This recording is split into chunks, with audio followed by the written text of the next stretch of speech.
They'll be look like Ken Dodson, you have to bring a package with you.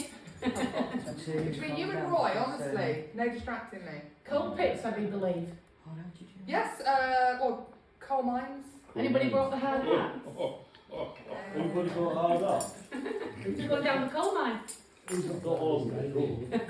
Off you go, Kelly. Fabulous. Are you going to turn that light out? Yeah. Awesome. I'll just make sure I can. There we go. Wonderful. Okay, well, thank you. God, the last month's gone really quickly. But yes, so last month, all about Oldham's. Let me put that up there for you. Cotton mills. And now this month is all about Oldham's coal mines. There are a couple of detours. I did disappear down some rabbit holes, and I gratuitously, because this is my talk, but I'm going to include that. So there are a couple of bits that you might be thinking, what has this got to do with coal mines? Possibly not a lot, but I really enjoyed it, and I thought you might. So we're going to have those in there.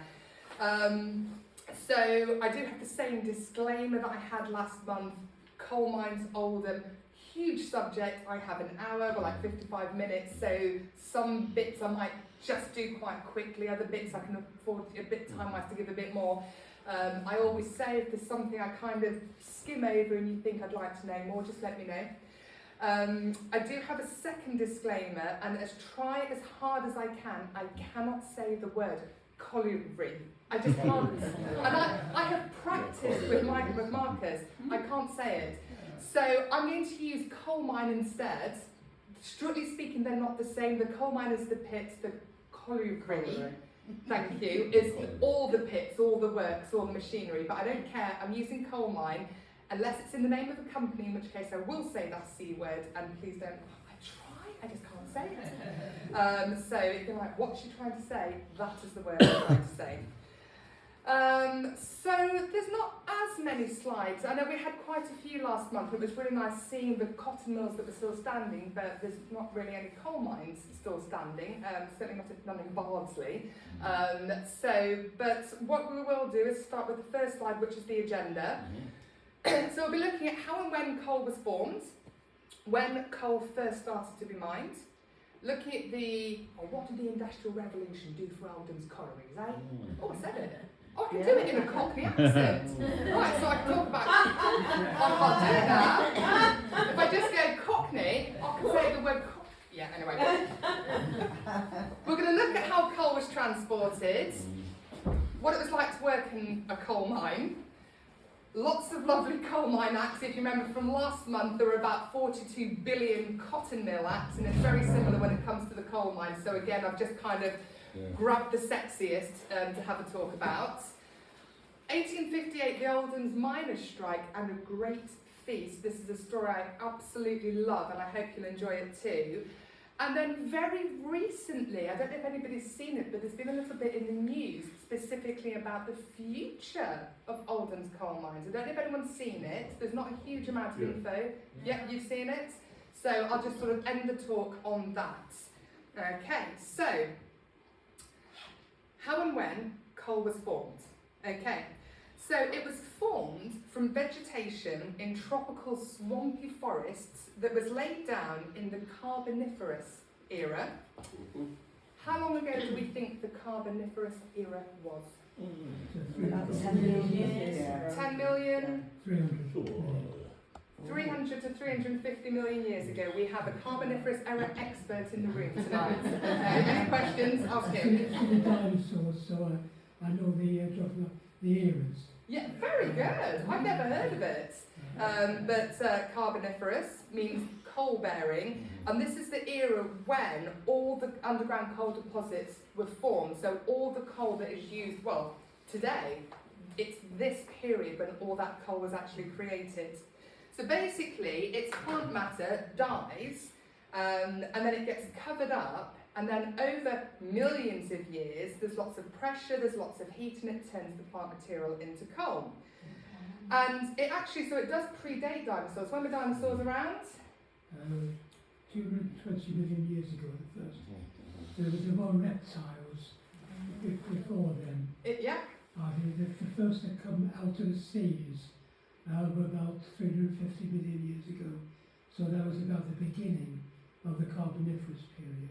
So So if you want to talk on that, there we go. I will happily hang my hats up for a month. So no, that's great. Thank you. That's all I know about it. That was all we needed to know, so thank you. I put you on the spot there. I've been my tea album, Right. which I actually got in 1962, so it's Right. worth a few bob. Could do a talk on that. So this is definitely a rabbit hole I fell down, but I don't care. I really like this bit.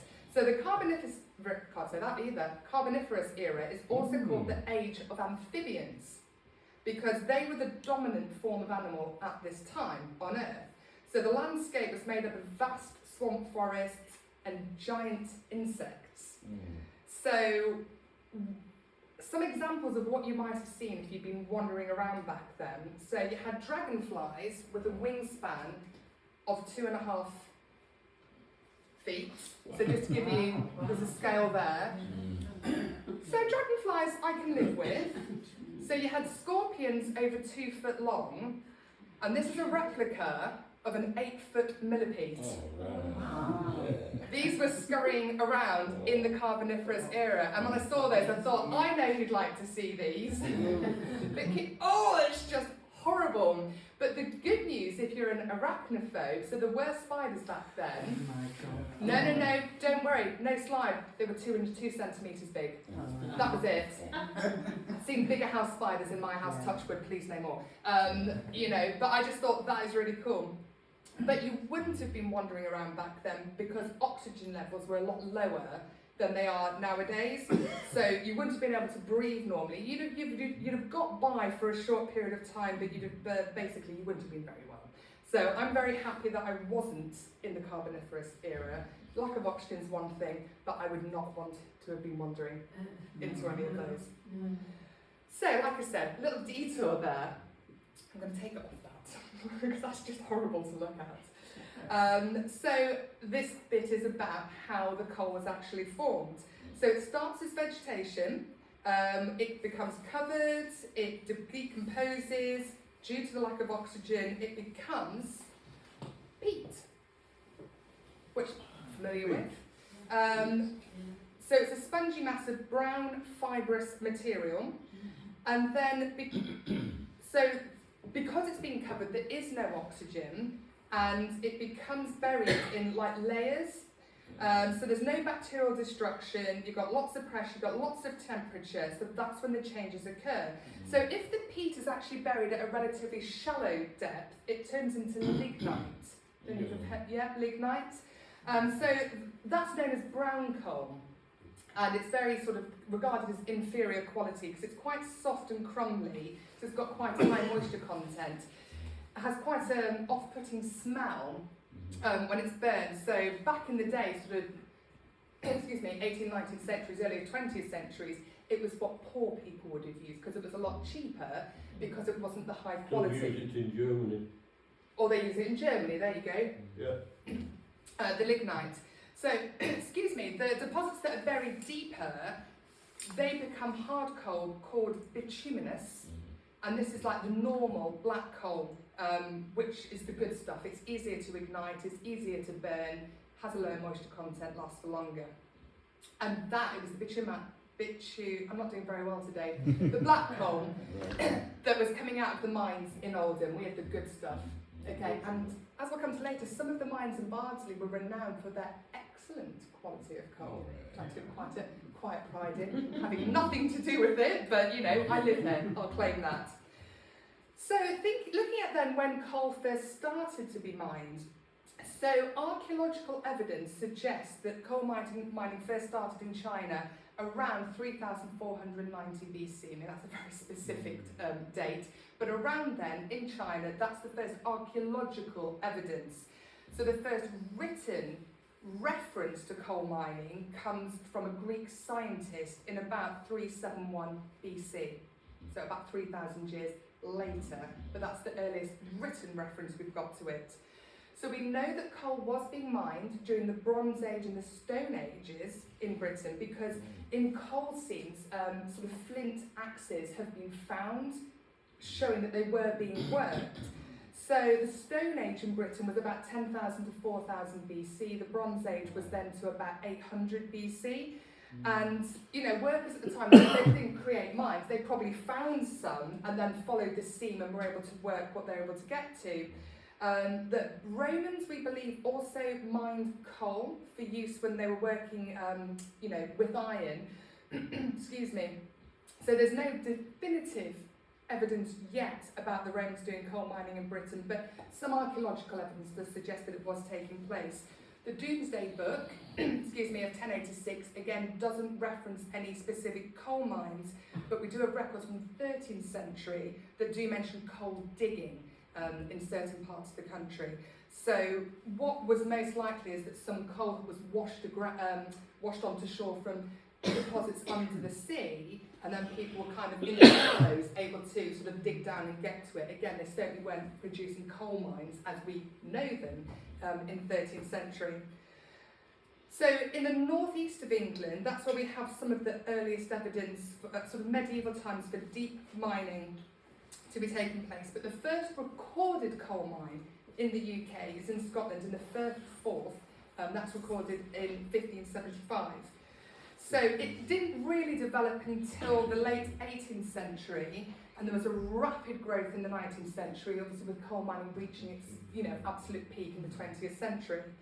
So in 1913, UK coal production peaked. That was the year that we dug the most out of the ground. 287 million tonnes of coal were extracted in that 1 year.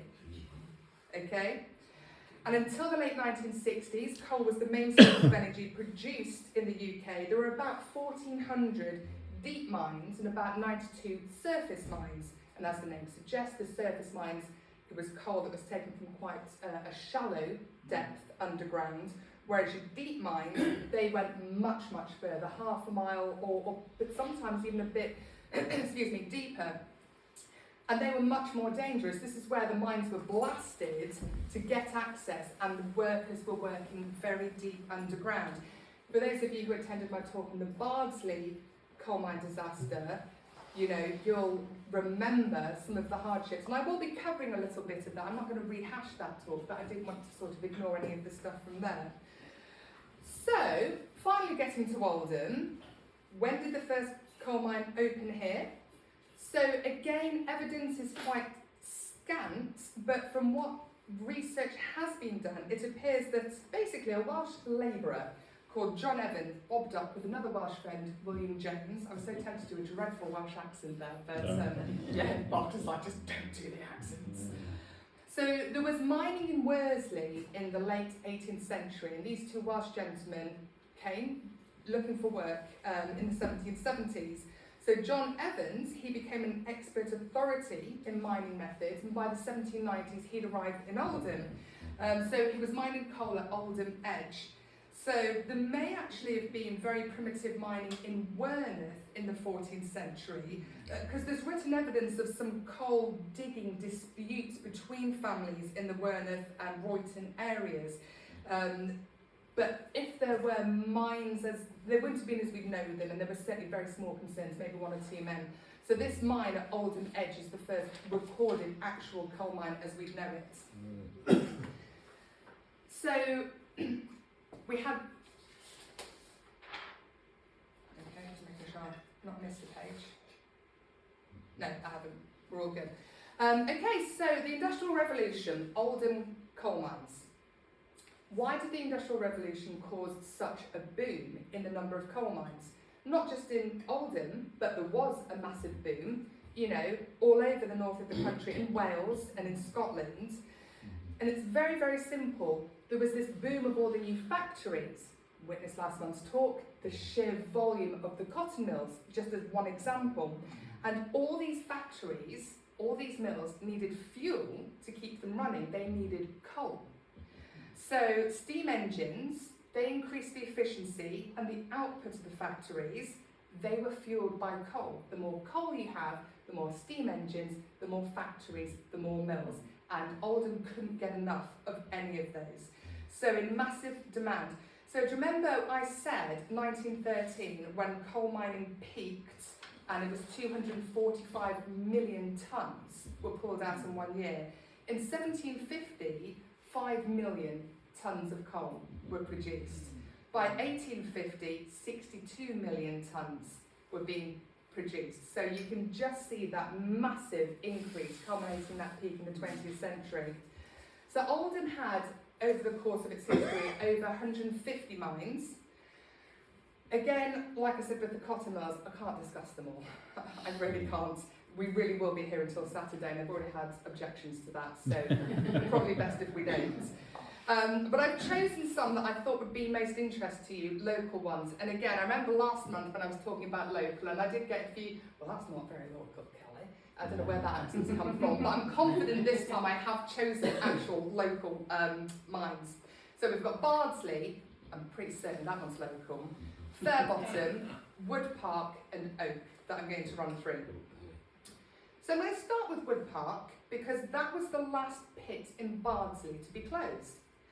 So the coal mine was first mentioned in 1860, but it was on the site of the Copperas House colliery, which opened in 1836. Now, do we know where that Copperas House was?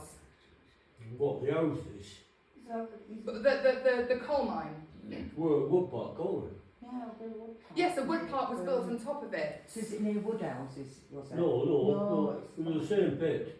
Yes, so as The I'm saying, same shaft. does anybody, do you know where it was? Yeah, where it is now, yeah. Where it was. Copperas, yeah. Yeah, Well, Copperas houses were in the fault, what they call the fault. and that's the You bit know opposite where Colpit Lane. you know the car wash? Yeah, that's what I'm saying. So it's that bit there by the car wash opposite Yeah, well, Colpit the car Lane. wash there. And Yeah. come back, come towards us now, and if you come where all that grass is, Yes, at the side of it, there was a row of houses. Copperas houses. Yes. And they were the Copperas houses. Yes. Yeah. So very local. I've definitely got that one right. So where is the coal mine? At the back of the car wash? I've got it on the Yeah. map somewhere. So the Copperas may have been used to manufacture copperas. Clue might be in the title. Do you know what that is? Copperas, yeah. It's a dye for, what's it called? It's a dye for dye and leather, black and Yeah. ink. It's hydrated ferrous sulfate. Sure, yeah. So it's It's used in the sulfate, textile yeah. industry, absolutely. So Wood Park, initially owned by Messrs Lees and Booth, those Lees, they've got fingers absolutely everywhere. It was taken over by Fairbottom Colliery in 1865, and there were initially two mines on the site, Twofoot and Peacock. By 1880, it was being run by the Chamber Colliery Company. When the Twofoot, so the mines themselves, the pits had a shelf life. Obviously, there's any, they'll work to extract the coal, and once it's been exhausted, they'd open a new shaft. So when those two were exhausted, they were replaced by the Oldham mine, which was worked until 1918. And they really did have some great names. My favourite, and it comes up quite often, I just love it, the Roger mine. Just Roger. I just think that's brilliant. You've got the new mine, the old mine, the great mine, the small mine. Yeah, the different names The of Colonel full mine. seeds. What they call Yeah, them absolutely, mines, yeah. absolutely. And the Royley mine. So the Colonel and the Royley, they were the last mines to be worked at Wood Park, and they closed in 1947 and 1950 respectively. And the site actually closed in March 1955, and 250 men were sadly unemployed. Now, there were no recorded explosions at Wood Park, hurrah, but 27 men between the ages of 17 and 55 are known to have died in accidents in the coal mine. The most common form of accidents, or death by accidents, was from roof falls. So the worst accidents occurred in the shafts. So in 1861, as the cage was descending into the pit, the rope snapped and it just crashed to the bottom, and 3 men were killed. And 2 more died in the same kind of accident in 1873. In 1899, a man fell from the cage as it was descending. So fences were supposed to be on the cage to stop people falling out of them, but bad management hadn't provided one. There was no cage as it was descending. So the company was fined £1.15. That was given to the miner's widow. And it's really difficult to convert from like £1.15 to what it would equate to in modern money. So what I did actually, to give this some context, so they were fined £1.15, the average monthly wage, the annual average wage for a working man at this time was £10. Okay, so it's almost 2 months' wages. So I looked at the average UK wage today, which is 28,000, 2,334 after tax. So the fine, if we kind of try to equalise it to today, would be about £4,000. Not a huge amount for a death that, when you say, could be easily prevented. You know, it's just ridiculous. So coal was taken from Wood Park by wagon to Waterhouses Junction. So you recognise this from days ago? Yeah. Yeah? So this was the start of the Fairbottom branch canal, and it was loaded onto Canal Bay. So it's taken there by wagon, and I've got some more, I'll be showing kind of like the map of the waterworks. It's really interesting. So miners at Wood Park went on strike for 3 months in 1885. So they were striking because basically there was the practice, they had to buy their own powder, fuses and drills for blasting. They had to provide those themselves. So they went on strike saying, no, not going to do that.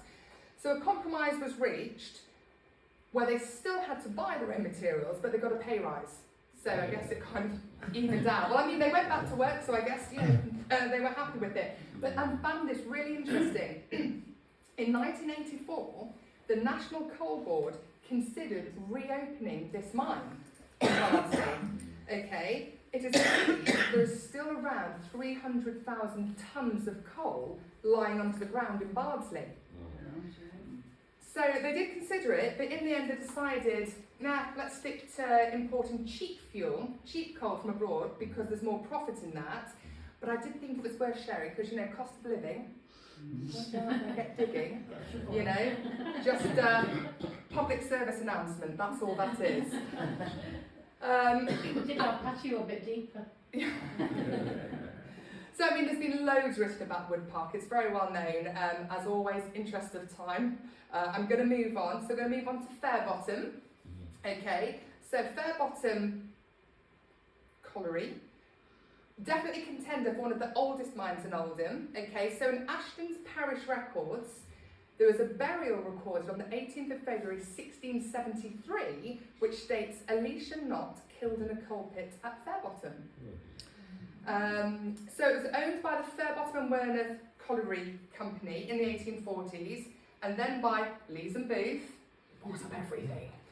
And as far as I've been able to find out, they closed the coal mine down in 1865, so I've not found any explosions or disasters. I'm very morbid, aren't I? But I'm just reading. You wait till we get to another bit. Like, I'm actually thinking, yeah, a lot of death in this one. 6 records of men killed in accidents. So there was a gentleman called William Horton who died in 1865. He fell down the opening of a mine shaft. This may actually have been, what triggered the mine's closure, because it was a mine inspector's report that mentioned there was a fatal accident, and that's why the mine closed down. So the Fairbottom colliery, they were the original owners of the Copperas and Wood Park ones as well, because those shafts actually belonged to Fairbottom, but they then became, you know, independent companies in their own right. And so do most of us know, or any of us know, the most famous parts of Fairbottom colliery? What, most famous part? Yeah. Oh, you mean the Newcomb engine? Yes. Fairbottom Bobs. Yeah. Yeah, Fairbottom Bobs. It was an atmospheric pumping engine invented by Thomas Newcomen. He knows this stuff. Invented in 1712, and it was the first machine to be powered by steam, mainly used to pump water out of mines, and hundreds of them were used in Britain and Europe in the 18th century. So Fairbottom Bobs got its name, from the bobbing action of the machinery. Love that. And all of these kinds of engines, they were replaced by steam engines in the 19th century, so they became redundant, and poor Bob was just left there, closed down either 1826 or 1827, and this is our lovely Fairbottom Bob in 1886, still in really good nick, considering it's been stood there for 60 years, not bobbing. So, and again, some of you might know this, Henry Ford in the 20th century was casting around. He was opening a new museum in Detroit in 1927, and he wanted older industrial exhibits from Europe. So his agent, came around, had heard about Fairbottom Bob's, lain derelict for 100 years by that point, and he bought it. So the machinery, most of the parts were dismantled and shipped to America, where it's on display in the museum in Detroit. Oh, wow. That is Fairbottom Bob's. That is, 200 years old, and it stood derelict for 100 years. That's because I love it, because where I live at the end of Bardsley Vale Avenue, I go down into Park Bridge and I come out at Fairbottom Bob's, and it's just lovely. It's a shame he's in America, I guess, but he's still there. And well, I was going to say, if anyone fancies a field trip, let's do it. We'll go and do a sit-in, We'll demand our Fairbottom Bob's back. But I love it. I absolutely love it that a little piece of Oldham, and if you go onto the museum, it's the Henry Ford Museum, honestly, and because you can just search for Fairbottom Bob's, and you find loads of reviews. People, Americans, anything that's 20, Americans now, are they? If it's 20 years old, they're like, that's real history. I mean, they love it, and there's so many lovely reviews about it, and I was we're going to get him back. We're going to do a campaign. Okay, so moving on. Bardsley Colliery and Bardsley Bridge. Okay, so mining in Bardsley can be dated to around the early 18th century because there's a record that refers to a mine on the Bardsley estate. So the Bardsley estate was owned by the Harrop family. I think the Harrop family, like the Lees then came along and owned everything. The Harrop family seems to have owned everything before the Lees arrived. In the 19th century, Jonah Harrop was head of the family, and he established mines at Bardsley Bridge and where Smokies now stands. So coal from Bardsley, as I said, it was considered to be of excellent quality. It was very highly sought after, and pretty much most of people in the village at the time were employed in one or other of the mines. Bardsley Colliery is the one that's really close to my heart. It's one I did my very first talk on last year about the explosion in 1858 that claimed the lives of so many men and boys. And so that one appears to have been abandoned around 1884, 1886, and the pits at Bardsley Bridge were closed down around about 1860. And interestingly, so you go down, you call it Bardsley Brew, don't you? Yeah. Bardsley Brew, so you've got the dip, okay? I find this really interesting. So the bridge used to be quite a lot higher. It didn't have that dip, but the Bardsley mine there caused quite severe subsidence. And so if you walk under, you're coming from Park Bridge going to Daisy Nook, and you walk under it. Yeah. I've done that since, and of course you're like, of course this is really low when you're going through the tunnel that the barges used to go through in the canal. But it used to be quite a lot higher. It wasn't as pronounced, but it was the subsidence caused from the mining. But it's over 100 years ago, so I'm still going to keep travelling over the bridge. I think it's safe. I think we're all right. And then so there's Oak Colliery. Again, fairly local, Bardsley. And it was one of the largest mines in Oldham, if not the largest. So it was on Hollins Roads. Yeah. So this was taken in the 1950s, and that's Devon Mill in the background, just to give you kind of orientation. And this slide, that's the site of the colliery. So again, I know my local geography, but I think, does that make that Hollins Road there? I think that's... It's on Castle Moor School. I'm forgetting my... That's not Castle Moor. It's Oasis, the new school. Oh yes, Yes, that's right. It was built on the site of a mine. Yeah. Yes. And if you go down the road, I'm with you. Pub the Victoria. If you go down the road, you go past White Hart, then you come to a red brick building on the same side, which was a pub. It was called the Victoria. Right. Yeah. Well, right facing there, that was gates to Old Colliery. This is why I invite you, Roy. So the first record of a mine being sunk on this site, I forgot about that. Oh my goodness, right, I'm totally going to be using that. The first record of a mine being sunk, excuse me, was December 27, 1848, although it is known that actually had been mining on this site for a good 100 years before that. So this was owned by the Chamber Colliery Company, those who also owned Wood Park, until nationalisation in 1947, when the National Coal Board literally came in, nice coal mine, we're having it. They just took over overnight, and signs and everything make it very clear who now owned it. So this closed on the 13th of July 1956. So basically, the National Coal Board had opened a new coal seam at Bradford Colliery, known as Bradford Pits, but that was in Manchester. Any idea where it might be? Yeah, I think it's Beswick, isn't it? Yeah, I used to live Oh, it's Etihad, yeah, where Eastlands. Eastlands? Yeah, Yeah. where the Etihad is. That was Bradford Pits, Bradford Seaward. So they opened that, so they moved the men that were working at Oaks to Bradford Pits to work the coal there. And as an aside, Bradford Pits is where the last Oldham coal miner was killed at work in April 1964. Now, I found that detail. I have not been able to find the gentleman's name. Terry Layden. Terry, Layden. really? Yeah. Again, why I invite you. Brilliant. Thank you so much for that. Yeah, well, I knew him. But that, and I've written down here, but it shows that deaths in mines in Oldham were happening within living memory, which seems almost impossible, you know, because we think of it as this dark, dangerous, awful 19th century thing for people to be dying. But yeah, absolutely. I'll tell you, it was, some of you know Billy A's wife, Rita. Yeah.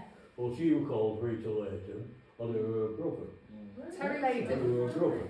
Terry Layden. Thank you for that. So when it closed, there were 374 men working here. And this was known to be a remarkably accident-free mine. It was referred to as having had considerable immunity from any accident of a grievous nature, with only a handful of deaths, I suppose. There was one recorded death due to a fire damp explosion. That's a 23-year-old lad called Robert Price in 1862. And in 1884, 4 men were killed in a mine, a rockfall. But yeah, a considerable immunity from any accident of a grievous nature. I'll take that. Okay. So like I said, whistle-stop tour of just a few of the mines. You know, there are so many I could talk about, but yeah, we're going to move on to coal being transported. Okay. So obviously, a lot of coal production in Bardsley. How did it get from the mines to where it was going to be sold? So, a little bit of background, because I love this. So the Duke of Bridgewater, remember I mentioned there were mines in Worsley? Okay, so they were his, it's like, literally, mine. So, he arranged for the construction of a canal, the Bridgewater Canal.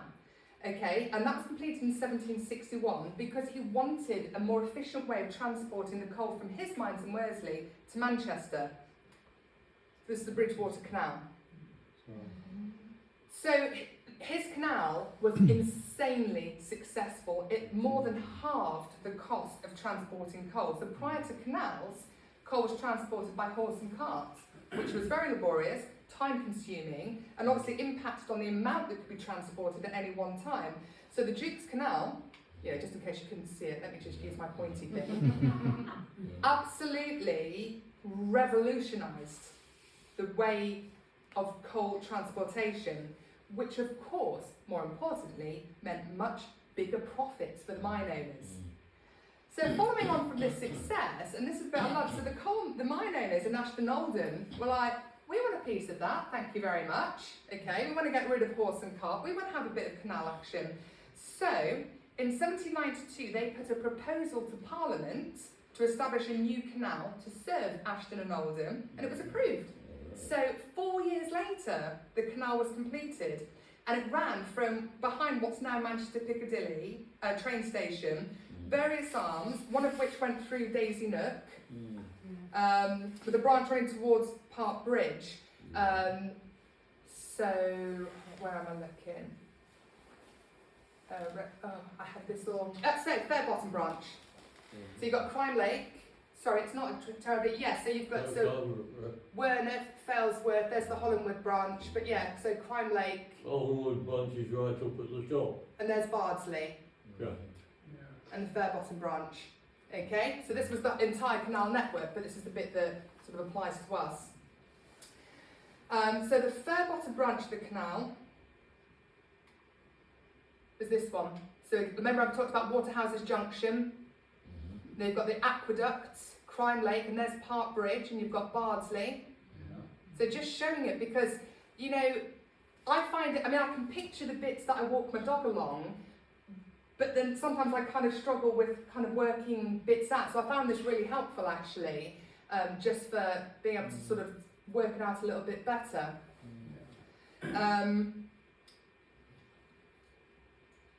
Yeah. It used So to the go through Bootle Tunnel, didn't it? The coal. You know where there's an up garden, there's an up cafe. Yes. Oh yes, yes. I went through that straight bit, used to be a tunnel. Because you've still got the tunnel, you've got like the playground bit, haven't you? Yeah, then Yeah. there's just the first part, which is the original tunnel. And that straight part with the canal. Yes. Yes, that's right, yeah. Yeah. What tunnel? So near the cafe at Daisy Nook. Yeah, it used to be a tunnel further down. Yeah, Yeah. that's what Phil was Yeah, just it saying, kept on yes. collapsing, so they dug it on top of it. Fair enough, sounds about right. Yeah, it kept collapsing. So, dooby-dooby-dooby-doo. So, you know, the canal network worked fantastically, and it was the mode of transporting coal out of the pits to take it away for sale. Lost most of its trade though, pretty much all of its trade, when the railways started to dominate transportation of goods. So 1842, the Oldham branch of the Lancashire and Yorkshire Railway was completed, and by 1845, the railway had completely usurped the canals. I mean, obviously they did continue to be used, but the vast bulk of transportation was done through the railways.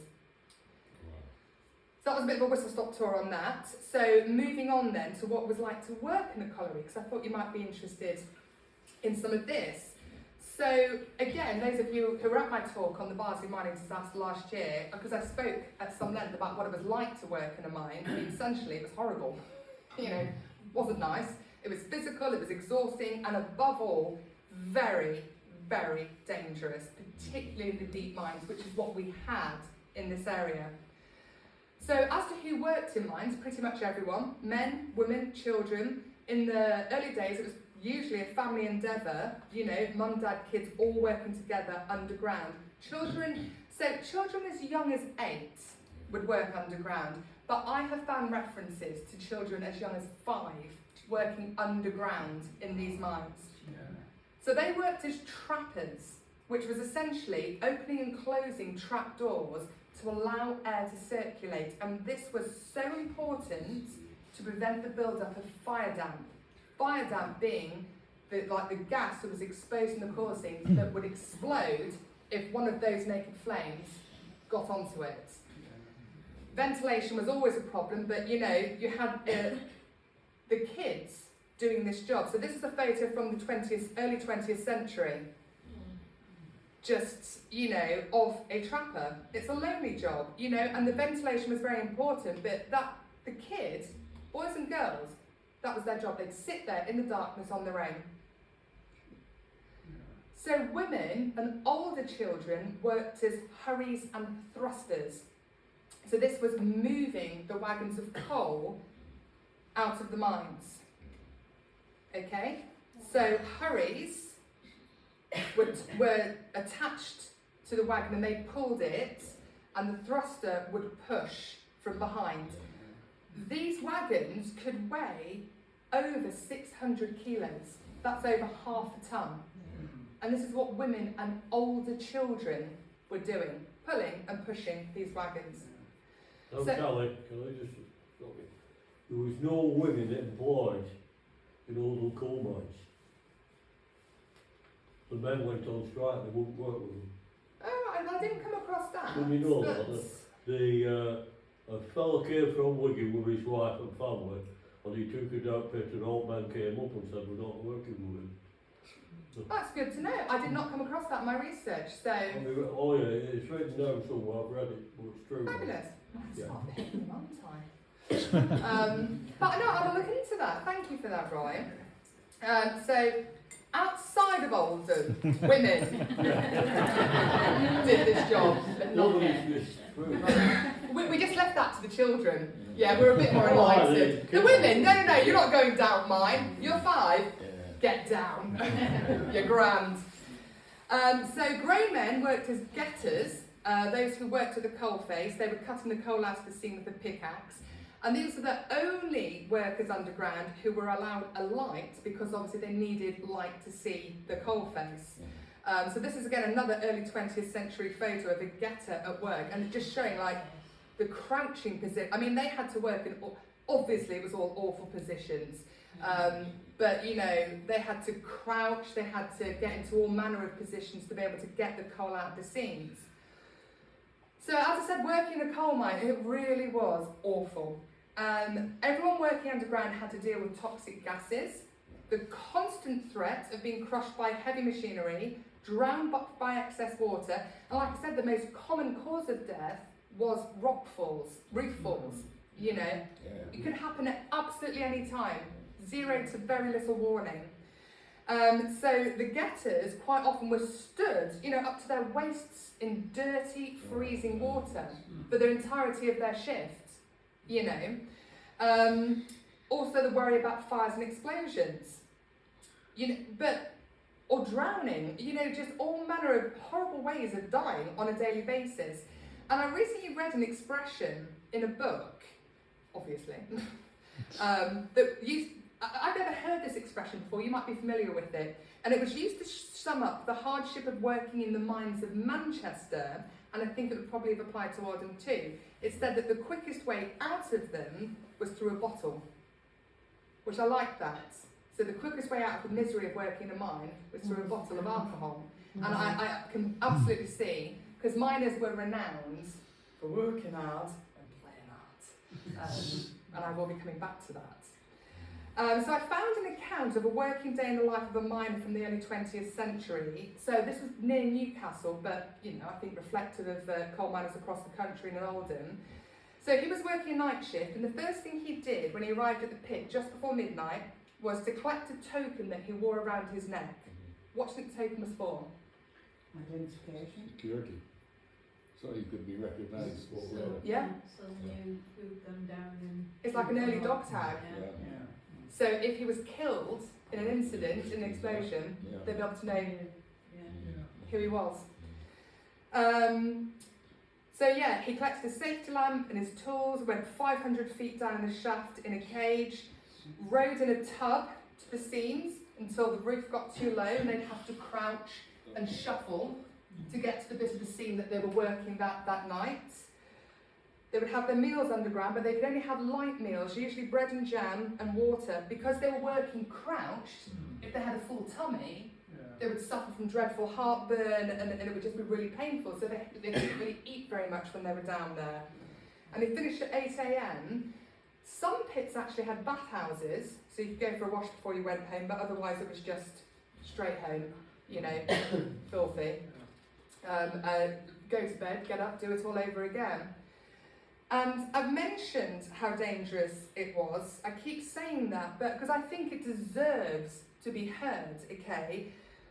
I've talked about explosions before on my Bardsley explosion talk, and I absolutely don't want to copy and paste. I don't want to repeat myself, but I am going to run through some of the dreadful explosions, because as we've established, I'm clearly very morbid.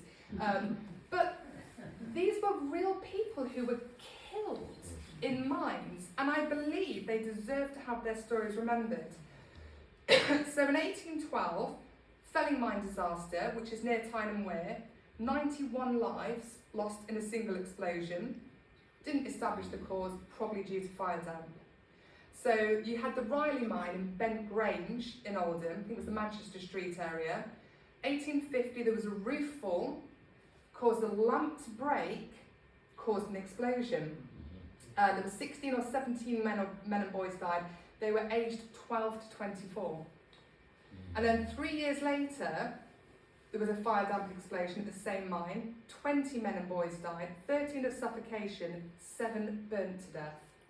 An investigation found that one man, for whatever reason, had taken the top off his lamp, and the naked flame had caused the explosion. So Oaks Colliery, near Barnsley, in 12th of December 1866, there was a fire damp explosion that killed 361 miners and rescuers. And until 1913 at St Geneth in Wales, that was the worst mining disaster. But St Geneth, it has to be mentioned, 1913. So not back in the day, you know, it's almost within living memory, almost. Yeah. So the exact cause of the explosion was unknown. However, a spark from some underground machinery could have ignited fire damp. 439 miners were killed. 60 of those killed were under the age of 20 and 8 were 14. All killed. 542 children lost their fathers and 205 women were widows. And so it's that hot, I'm getting goosebumps a bit. It's the deaths, but the impact on these small mining communities. And then of course the Barnsley diamond pit disaster, 2nd of February 1858, caused by fire damp. Up to 63 men and boys killed. Oldest was 80, the youngest was 10. And that was on our doorstep, where Smokies is. So, I'm going to move away from that. So a quick detour, or a quick visit to some of the coal mine acts, okay? So as I think I've demonstrated, they weren't very safe places to work, they really weren't. So last month I talked about the many acts of parliament that had to be passed in an attempt to try and get working conditions in mills less dangerous, and it was a similar situation with those who worked in coal mines. So basically a Royal Commission issued a report in 1842 documenting the conditions for women and children working in coal mines pretty much for the first time to the wider public. And it caused a lot of outrage about the degradation. And what was quite different, so it published this, but it also had, well, obviously not photos, it's from 1842, but they drew pictures, like that. That's where I got that from. So people could actually see what the conditions were like, what people were working in. So it highlighted that far too often the mine owners, just a complete lack of care about those they employed, and the young ages of the children. So it's got the illustrations, and so as a result of this, a Mines and Collieries Bill was passed in 1842. So the main points of that, it prohibited underground working for women and girls, and for boys under the age of 10. So, step in the right direction. So there's further legislation in 1850, which introduced a formal inspectorate of mines and gave the inspectors quite a large degree of power. So they had the authority to inspect a mine any day, any time, day or night. They can inspect conditions of machinery, ventilation, modes of lighting, anything that concerned the safety of workers. They would make a report to the mine owner and also to the Secretary of State, okay? All accidents which had a loss of life were reported to the Secretary of State, and they made it the law that an inquest now had to be held. You know, which you would have hoped that would have been the case before, but now it was the law. If a mine owner refused the inspector's visit, they would be fined between £5 and £10. As we established, that's, you know, not huge amounts in today's currency. And the inspector had the authority, if he found anything that was substandard, he could fine them, or if he made recommendations, he would go back and follow up, and if they hadn't been implemented, he could fine them. So in 1860, there was an act that raised the minimum age for boys to 12, some further improvements to safety, but by 1870, there were still over 1,000 deaths a year in British coal mines.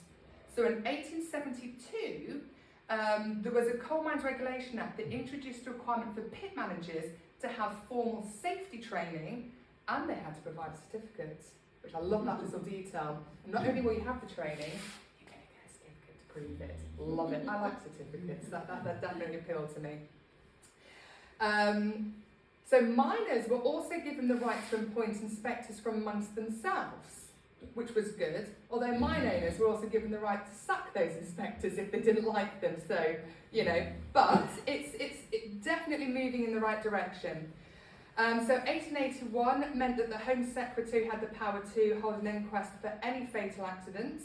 So until then they'd been held locally, but now there's more weight being thrown behind, essentially uncovering fault and blame because men were still dying in the course of their work.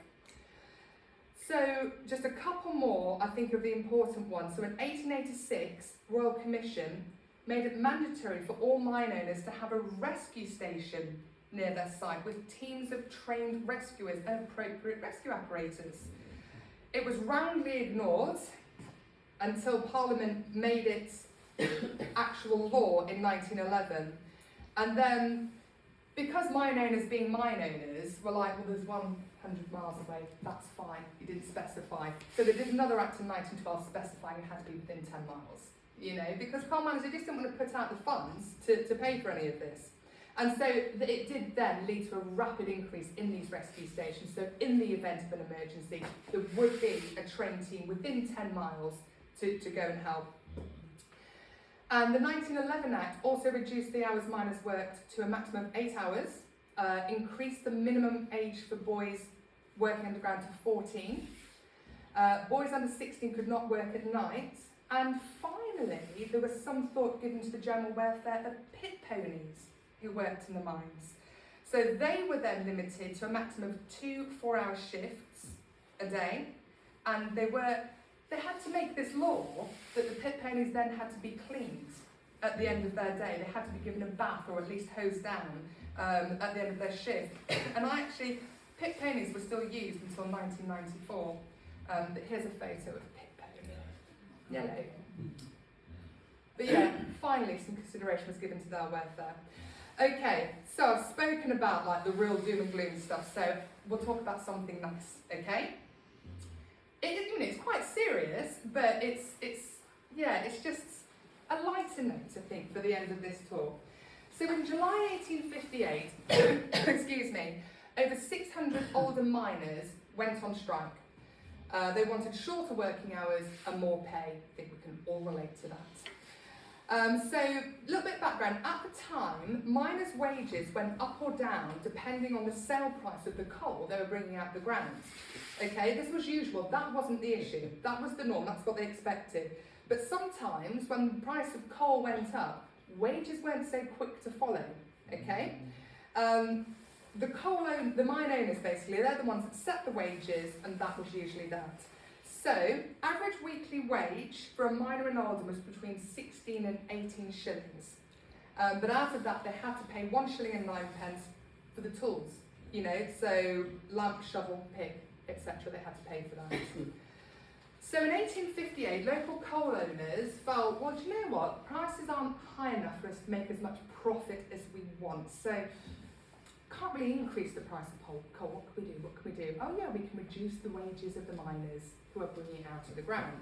So they cut the wages by 2 pence in the shilling, and the miners said, no, absolutely not, and went on strike. So they wanted an increase in their wages, and they wanted some really cool stuff. They wanted a proper apprenticeship scheme. They wanted a levy of 1 penny on each tonne of coal to pay for the education of miners' children and to help the wives and families of those who were killed in the pits.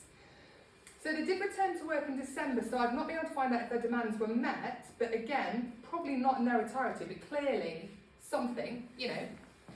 Now, I mentioned much earlier about miners work hard, party hard, yeah, and they were known, they had a reputation for being drunks, basically, and for antisocial behaviour when they were drunk. That was the stereotype. So there was a lot of public sympathy for the Oldham miners' plight and a lot of respect for how they conducted themselves during the strike. This is Victorian times, so these things were really important.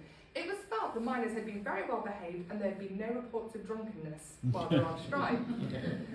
So because of that, as a result of that, there was a public subscription and a feast was held on their behalf on the 22nd of November 1858 in the area just behind Tommyfields. So they had a meal, roast beef and plum pudding. There were also generous servings of ale. So the 600 or so miners, they ate first, then they were followed by their wives and children, and a report at the time praised again the good behaviour of those who attended with no drunkenness. Clearly a theme. One man did break his leg, however it turned out to be a wooden leg, so no lasting damage. That is true, that was written. So £35 was collected during the feast, and that was distributed to the miners afterwards. And they also all got a commemorative medal. Oh. Okay, so the obverse, there we go, that's the oxen that they devoured. And it's got the legend, the labourer is worthy of his hire. Says that roasted whole, Oldham, November 22nd, 1858. And then the reverse, in commemoration of the feast to the the coal miners, given as a mark of public sympathy and respect for their conduct on strike. Wow. Went on to the medal about how well they behaved. This obsession, but like I say, it's because the general public perception of a coal miner with a no good, drunken, alcoholic, dreadful behaviour. So they were given a feast because they behaved well. They've got a medallion that commemorates. So I'm thinking this weekend, I'm not going to get drunk. I'm going to behave myself. I want a feast. I certainly want a medallion. Certainly want one to commemorate that. So honestly, the last thing then, I spoke about just the potential future. So I saw, this was online, this was in the news last week. That's how hot off the press it is, basically. So the government has agreed a £10.2 million grant to reuse Oldham's abandoned coal mines to be used as a new source of heating in Oldham. So literally this was agreed on February the 26th, so I've not really uncovered all the details yet. But the plan seems to be, so the coal mines are full of floodwater still, and they're going to use that as a geothermal heat source to create a low carbon heat network, which will be used to lower heating costs in the town centre. So it talks about using this heat source to heat places like the leisure centre, Spindles. It's going to work with first choice homes to heat their buildings, including a new residential development. So they're aiming to have this up and running, at least partially, by April next year. So watch this space, but how ace that they may be given a new lease of life. Yeah, well, the rock temperature where I was working was 100 degrees. Well, there we go. So That's your rock temperature, so we shall all the wait and water's see. rock temperature. But that is the beast that was Oldham's coal mines. Thank you very much. Wow. Thank you.